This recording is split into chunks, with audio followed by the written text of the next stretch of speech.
So Marc is a professor at Cardiff University. He's the chair of sustainable catalytic chemistry in the School of Chemistry. So bang on target for the theme today. 136 papers and 19 patents in the fields of membranes, absorption, catalysis, and process eco-design. And I guess as a whistle-stop tour of his career up to this point, he started off his PhD at the University of Barcelona back in 2006. Did a postdoc over, excuse the pronunciation, Ursulon in CNRS. And then 2011 to 2020 was part of the E2P2L CNRS Solvay joint lab and was the project leader of that. And I've just been looking that up and some fascinating stuff coming out of there. So without wasting further of your time, I will hand over to you to talk to us about your heterogeneous catalysis work for direct aminations. Super. So do you hear me well? Yes? Do you hear me well? Yes, I can hear you and I can see your slides. Excellent. So good afternoon, everybody. So thank you very much to everybody for being here and for listening to my talk. So in the following minutes, I will try to explain in short a long story that we started some years ago. But the main motivation was to try to see if we can predict in silico, design in silico catalysts for real reactions in industry, for real problems in industry, heterogeneous catalysts. So the challenge is difficult. I will explain you a little bit how we move to that and how digital catalysis can really be a very good tool for that. So the context of the work is this new transition to net zero that all the society is experimenting, and most especially the chemical industry, where somehow we need to produce in another way. So instead of using fossil-based feedstocks, the purpose is to use renewable feedstocks. That can be biomass, waste, but also the valorization of small molecules, water, ammonia, H2, oxygen. And for doing that, we need to design new reactions. So if we want to access the chemicals we use today, we need to invent new reactions that allow us to access them. And you will see that very clearly at the moment we want to do that, we are going to face a problem of catalysis, because most of the processes are catalytic. So if you want to move from other feedstocks to get the chemicals we use today, the catalysts are not the same and the reactions are not the same. So I list here some specificities that are different. So many feedstocks have a lot of functional groups, many more than fossil-based resources. So selectivity and productivity is really an asset, right? We need to design a specific catalyst with target selectivity. Stability and recyclability. Think about lignocellulose, for instance. You have humans who destabilize the catalyst very easy. So problems of stability you have all the time. Of course, you want to design processes that are good, but at the same time, it has to be energy efficient. It is very nice to use a bio-based molecule, but if you consume a lot of energy, you lose all the beauty of your process. And of course, in many cases, you will have to face multi-catalytic steps. You will have from A to B to C, you want to get to D. So one pot process is one reactor process is really a good perspective for this kind of chemistry. So this is this slide summarizes my vision. So how to get to design this very complex catalyst for this chemistry. Catalysis is very complex. Heterogeneous catalysis is very complex. A lot of surface reactions, mechanisms, interactions with defects on the surface, a lot of things, no? But the idea would be to try to use as much as possible computational tools that we have now in our hands, and more accessible. And probably in the future will be even accessible for experimentalists with good interfaces. Collect data with that, merge this data with experiments, and then via data-driven approaches, machine learning, try to get trends, tendencies that allow us really from knowledge that we have, generate new knowledge, and then optimize processes, not only the catalysts, but also the processes, the conditions, interpolate, try to extrapolate. Extrapolation is always a problem in these kind of systems, but this is the vision, how to move for that. So the project in which we started working was fatty amines. So very important reaction for the chemical industry. Fatty amines can be obtained from fatty alcohols that are themselves bio-based molecules. You can produce personal care products, pharmas. Everywhere in our daily life we have these amines. They have different chain lengths, so they can be classified in different groups. And the market is immense, it's huge. You find almost everywhere in agrochemicals, oilfield chemicals, asphalt, and it's growing and growing. So if you want to prepare amines from alcohols or from other resources, there are different strategies. Here summarize some strategies that you can use. Some of them only applicable to the lab level, others industrially. And the approach that we choose at industrial level is what we call direct amination. You just take an alcohol, you take ammonia, you prepare your amine. Right? Your byproduct is only water, so it's a very green approach. Right? So this is the approach that we selected and that we use in this project. Now, if you study the chemistry as a thermodynamics of these reactions, it's extremely complex. We have a lot of reactions. Here I summarize first the what we call direct amination reactions. So reactions between the alcohol and ammonia, or the as-generated primary or secondary amines. Right? You have all these reactions. You can have nitriles, amines, etc. You can also have hydrogenation. The system can release and absorb hydrogen during the reaction. But you can also have what we call disproportionation reactions. So amines can react themselves or can react with nitriles. So you have plenty of reactions that can be in our system. And we predicted the equilibrium. We measured the equilibrium reactions. What we can see is that disproportionations, when we compare to direct aminations, can take place very easily. And that can condition the selectivity. So especially if you want just to concentrate to primary amines. Okay, so we model also a reactor based just on thermodynamics. Here's a distribution of products that you could expect in equilibrium without hydrogen, and here with hydrogen, depending on the temperature. You will see that adding hydrogen to the reactor is good to control the formation of amines and nitriles. The main product is a tertiary amine, so these disproportionation reactions are really important. And if you really want to get a primary amine, so it's possible, but you need a catalyst and get kinetic control of your system. You should avoid going to the thermodynamically stable product that is the tertiary amine. Catalysts for these reactions, most of them are very well known, the homogeneous catalyst, what is called well known the borrowing hydrogen methodology. It is fully compatible with just reductive amination. So standard catalysts are based on ruthenium with homogeneous complexes. Beller, for instance, has worked a lot on this kind of catalysis. And for reductive amination, essentially, we have nickel and copper. This is the two brothers that usually participate in this reaction. Okay, so this is what is well known in the literature. When we started, can we design catalysts in a very systematic way? So what we did is quite simple. So we took flat surfaces, 1, surfaces, the most stable surfaces of metals. We took 6, 7 metals, and we did DFT calculations. So this is how we imagine the reaction, this borrowing reaction. So first of all, we are going to dehydrogenate our alcohol in the presence of ammonia. So our surface has to be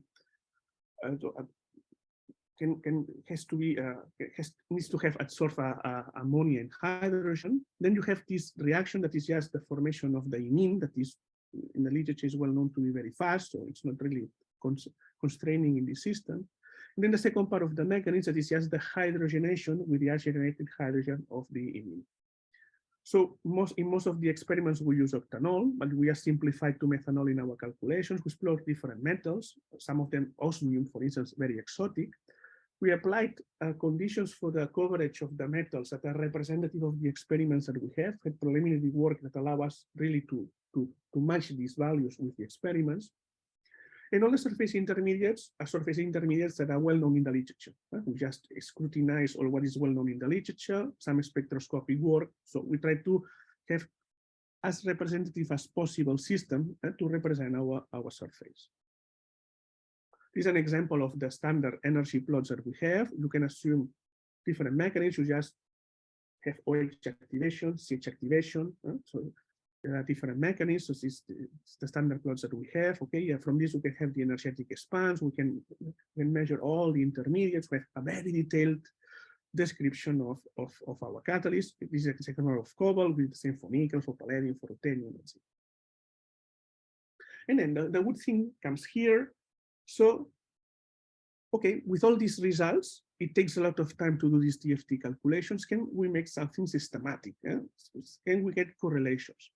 So first, what we realize is that the different intermediates that we have in our system, we can correlate the energy of these intermediates just by using absorption energies of oxygen and nitrogen, or oxygen and carbon. With two independent parameters is enough to characterize. And then we realize that when using these correlations, by using Bronsted-Evans-Polanyi VEP relations, we can have linear relations for the transition states. So linear relation is somehow the most easiest way of doing machine learning, if you have just a linear relation. Okay, so we have a method based on linear relations that scales very well for our system. And then what we did is to interpolate, generate a lot of formulations. Here's the intermediates. And this is the kind of plots that we could generate. Okay, so we have our basic metals in the beginning that we had modeled in detail for the energy diagrams, and then we can generate a lot of different formulations, including alloys or bimetallics. So here you have the top diagram for the conversion that simulates the reaction conditions of the experiments. And you see that is quite interesting. So we see that on top we have a very high activity zone of platinum, also of palladium. Then it goes down the activity. Ruthenium is quite low. And then you have a plateau in the middle with nickel and a little bit far cobalt. Then for the selectivity, what we did is to compare the selectivity. What we measure here is the selectivity for this disproportionation reaction that we don't like. We really want to have primary amines. What we see is that the system predicts platinum and palladium very poorly selective, ruthenium more selective, and in between you have the behavior of copper and nickel. Okay? So let's try to see if the predictions match the experiments. And for that, we set up a flow system, a high throughput flow system that was based in 3 continuous reactors. You can screen about 20 milligrams of catalyst per reactor. It's gas liquid reactor. We use octanol as reference. We reduce the catalyst. Each catalyst needs different pretreatment, depends on the nature of the catalyst. And with this, we set results. We had the results. And here are the results for the top. What we see is that cobalt has good activity. This is the activity calculated for amines, primary and total amines. Okay. Higher activity for the cobalt. Nickel is not bad. Platinum is lower. Palladium lower. And remember the simulations that told us that ruthenium was not very selective. So this is very good. Cobalt and nickel were in that plateau, in that reach. And platinum should be very active, but it's not active at all. So what we discover is that it's not active at all because it cokes as crazy. So the coking is so high that you block almost immediately the catalytic centers. So we did experiments by removing the coke, and then we found that it's much, much higher. I can show here.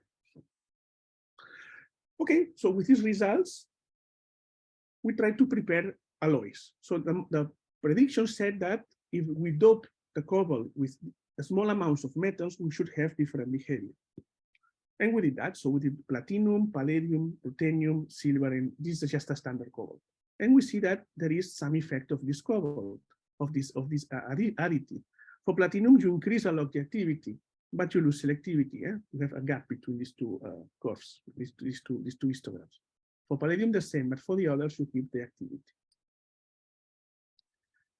And these are the experimental results. So we see indeed what the models predict. Cobalt, you have here the selectivity. You lose selectivity for platinum and palladium, and then you keep more or less constant selectivity for the other metals. And so experiments and predictions go in the good sense. And all these predictions just done via fast calculations, by fast generation of data with a simple linear trend relating transition states and energy of intermediates. We try to do some smart experiments, I would say, to detect to see how the selectivity changes. So we know that with ruthenium, we have more selectivity for primary amines than for platinum. So we did an experiment just by dosifying selectively with a nitrile an amine, and we found that dioxylamine you see very nicely for the cobalt platinum, but you don't see for the cobalt ruthenium. So you prove that this lack of selectivity comes from the disproportionation reaction, so the coupling of two amines or amine and a nitrile. This is just a microscopy, a high-resolution microscopy to show the dispersion of the metal. Especially for the ruthenium, you see very, very nice superposition, which is most likely an alloy, and the safe platinum. The dispersion is really very nice. So conclusions from this part of the work is that we map the activity and selectivity of metal catalysts for a real reaction, a reaction that is industrially relevant. And we found that the energy of the intermediates can be just predicted very easily by two descriptors, that is the absorption energy of oxygen and carbon.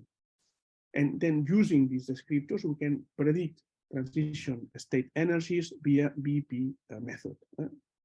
These relationships, always linear. We see that the catalytic activity depends, we have these cartographies.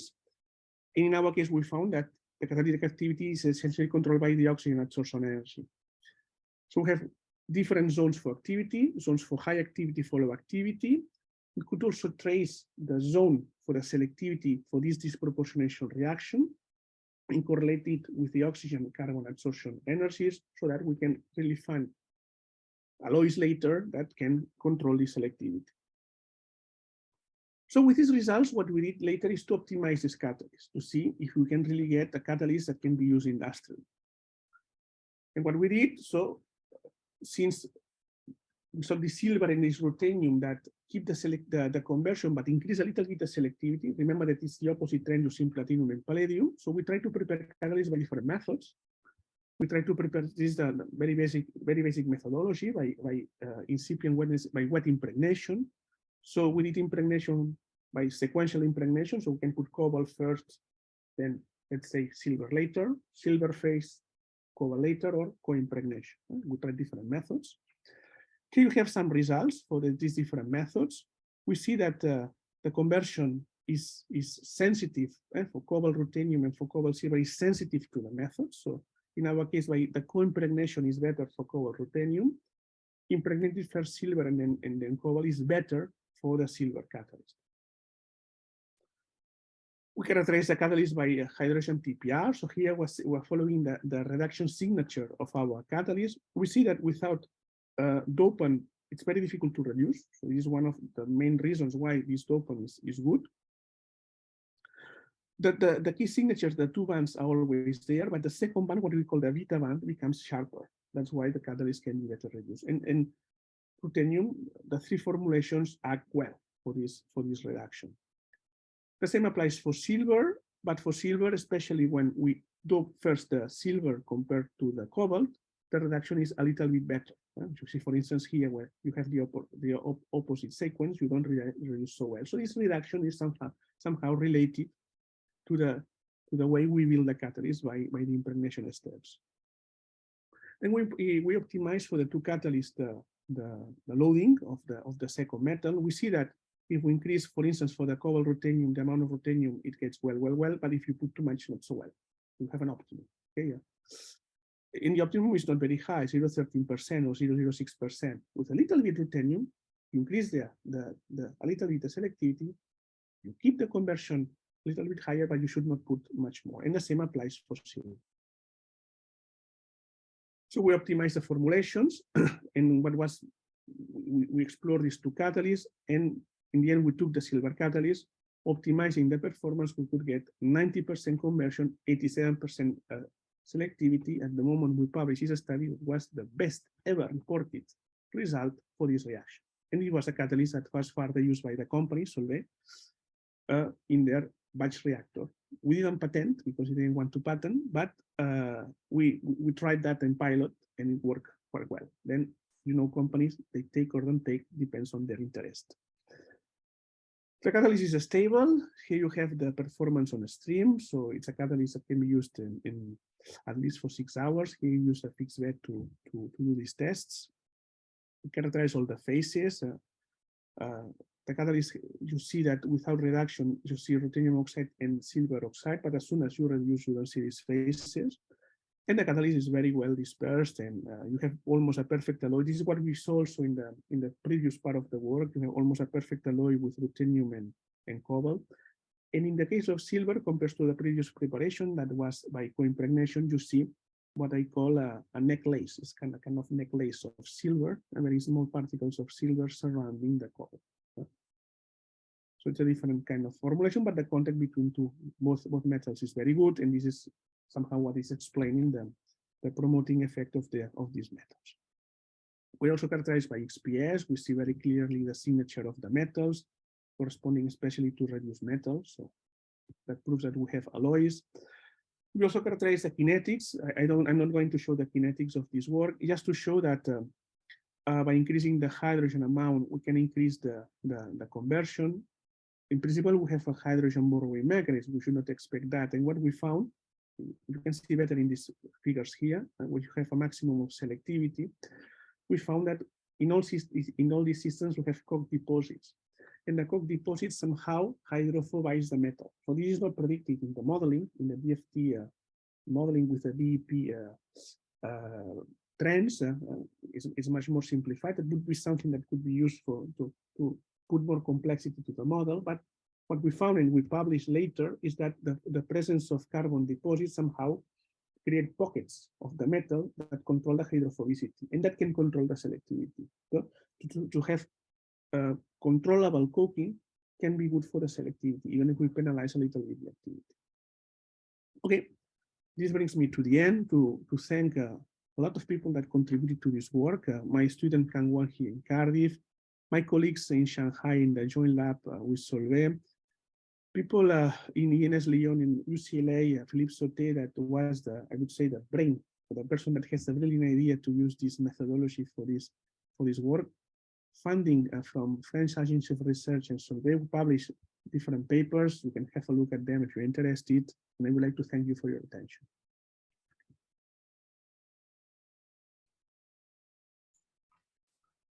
Oh, thank you, Marc. Wonderful talk. So I'm just going to turn off my alarm. You're ahead of time. I give time for others. Yeah, you got loads of time for discussion. So open invitation to the audience to ask the questions.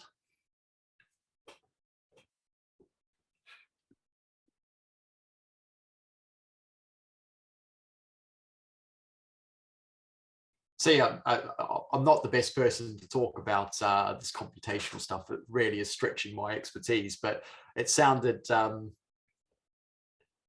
quite challenging to I mean, it's amazing what you've been able to do, simplifying that computational process and then drawing that connection and showing that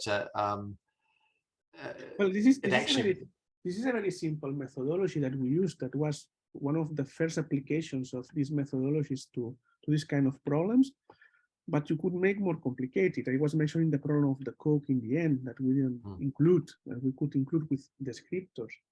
We just have two adsorption energies that are very simple. We could put more complexity on that and then use other machine learning methods that are really more complicated with different regressors, etc. Okay, this is just a first step towards that. That's what I would say. Yeah, it'd be nice to see. And again, it was good to see you kind of then backed it up with some experimental work. But I think going forwards, it's nice to see, it'd be nice to see more interactions between the computational and the experimental community. And yeah, how can we generate this data more quickly to validate these? What I can say that this is very important for the industry, fundamental. And they're investing a lot of money, all big companies, right? They have now dedicated departments to that. And the vision, for instance, the company Solvay they had at the time and they have now, is to create digital scientists. So we could create in our labs in academia digital PhDs. That would be the same concept. So imagine that you have a software that is with very good interface where you don't really need to be an expert in everything. And somehow you start your project, you just have your software, take your literature, you do data processing of those literature. You have very, very fast calculations also by DFT, QMMM, whatever the technique it is. You have all the picture, and then you say, I go, I don't go. Yeah. It saves a lot of money. And that in academic labs, this is something I'm trying to implement here in Cardiff. That's something that could really be very good to save time, money, and you don't really need to spend one PhD to get at the end of the PhD and say, oh, it's not what I was looking for. It's good. I think the other thing I kind of took away from the talk was, I mean, it was particularly good at showing the catalysts where, there were problems like I think this palladium was just not selected enough. Platinum. And it's a nice way of explaining why that is. you know, in justifying why certain systems really don't work. Well, and also to show that reality is more complex than the modeling. So in the modeling, you simplify the reality. We try to just interpret what that could work, how that could work, but the reality is always more complex. And you see that in that case, platinum was cooking much more than the catalyst. So the fact that you didn't correlate well that metal was not because your model was bad. It's because you had a variable that your model didn't include. Yeah. So that's why, of course, that cooking has a kinetics of cooking that you could include via your own descriptors, transition states, etc. So you can make as complex as you want. Of course, you need time, resources, but that methodology can be really applied to real problems. And this is what I'm trying to explain, and also to my students, to tell them all that. Yeah. Great to see. I see Natalie's turned her camera on. Have you got a question, Natalie, or am I reaching here? No, you're fine. I was just starting to type it. So thank you very much for your talk, Marc. That was really interesting. I was sort of wondering, and you're hinting at this, but whether you have a formal workflow for improving your models by feeding in the experimental insights, or is it still very much reliant on interpreting and then modeling a new process and trying to feed it in? Yeah, myself, I'm an experimentalist that likes modeling, okay? But I'm an experimentalist. For me, what talks to me is the experiment. So the idea is always the same. So we use the modeling, we generate the data, we have the trends, and then we need robust experiments to challenge the model. And then by closing this loop, is at the moment I can criticize the model and say, okay, I take, I don't take, or it's oversimplified, or I did a mistake, or whatever. But for us, we try always to combine people working in computation, like data management, with very good experimentalists together all the time. Yeah. Otherwise, you lose track. This is my experience. And if you had a wish list, what data would you want? For me, if I could have a wish list, if I could have as much information on all the relevant intermediates, transition states, angles, effect of impurities, description of the surface, interaction with the support, that is fantastic. But of course, you need a lot of time machine, and it's very expensive, right? So my vision is just to the example we show in this work is that, so you take some systems, you take time. It took perhaps 1 year. In our case, it took 1 year to get all the data. But then, as soon as this data is very good, right? So you have very, very good data.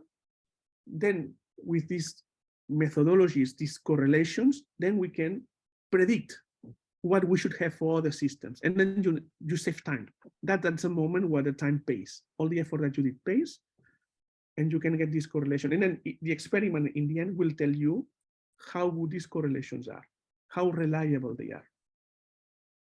So the fact that you find funny, I don't know, bimetallic systems that we're able to prepare in the preparation compares well to the model. Of course, if we model an alloy, we have to prepare an alloy. That's the point. Otherwise, you cannot compare. So if this is really the case, and then for these formulations, you predict the behavior, that's super strong. This means that your level of description is good. You can really predict without that boundaries, the boundaries that consist on your model. And another thing that you could do, if you master that, is to create analogies. You say, okay, it works well for ethanol. Can I increase the chain? Since the chain is providing van der Waals, that could work. I can have problems of solubility in my reactor, but this is chemical engineering. This is not fundamental chemistry. Or could I work to aromatics? That is a totally different story. Of course, that solution will be different, but how reliable? And another element of complexity that you could put is to say, okay, can I have more information on my process? Okay, so in my process I have hydrogen, so I can increase the coverage, decrease the coverage. So in the end, you have the catalyst design and the catalyst in process. So you would have also the two dimensionalities, the catalyst with a model reaction with a very simple hydrodynamics, and then a catalyst mimicking a hydrodynamics that would correspond to a real reactor that is big. You have dead zones, probably temperature gradients. This is a real life. The real life is not these mini reactors that we're showing here. The real life is this. Yes. Yeah. Well, the next session is going to speak to a bit more towards the small molecule world as well, where there's even more going on, I suspect. But thank you very much for that. Good. So I've just been reminded that we're moving into the discussion session now, but there is one quick question I can see in the audience. Keith Whiston is asking, did you see any competing deamination in any of the systems? No, because we have a lot of ammonia. Okay, easy answer. Easy answer. Because we have about in our reactor, about 5 bar ammonia. So we kill this. So even if having excess ammonia, you have. I will turn around the question. Even if you have excess ammonia, you see this proportionation. You see systems that wet to amines react. Okay. And in this system, when the two amines react, you generate one ammonia molecule. So technically, it's the ammoniation, what you see in this reaction, not the amination, it's the ammoniation. Thank you.